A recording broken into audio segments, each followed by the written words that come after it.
Assalamu alaikum everyone. This is me Jasmine and welcome back to my new video.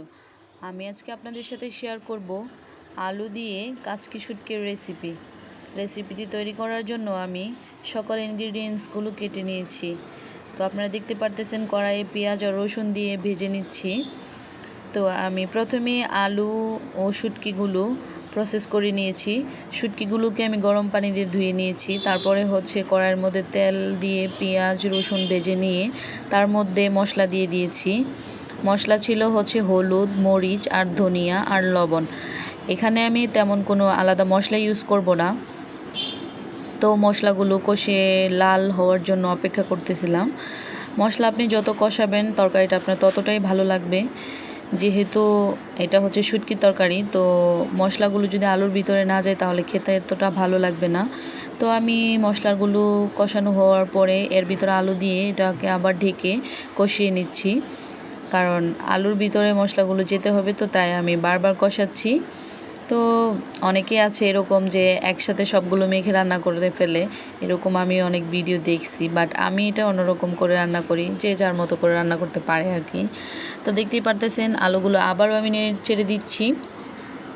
নেড়ে চেড়ে দেওয়ার পর এখানে আমি যে ধুয়ে রাখা শুটকিগুলো ছিল এটা মাঝখানে একটু জায়গা করে নিয়েছি।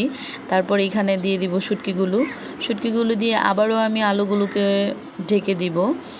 ঢেকে দিয়ে একটু পরে আবার শুটকিগুলো উল্টে পাল্টে নেড়ে চেড়ে দেখবো নিচে লেগে গেছে কিনা।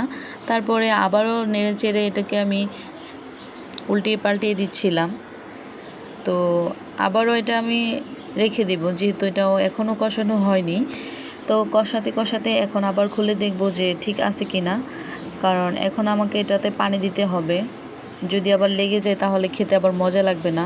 তো আমি যেভাবে রান্না করতেছি এভাবে রান্না করে খেয়ে দেখবেন, আপনাদের অনেক ভালো লাগবে। তো আমি এখানে পানি অ্যাড করে দিচ্ছিলাম।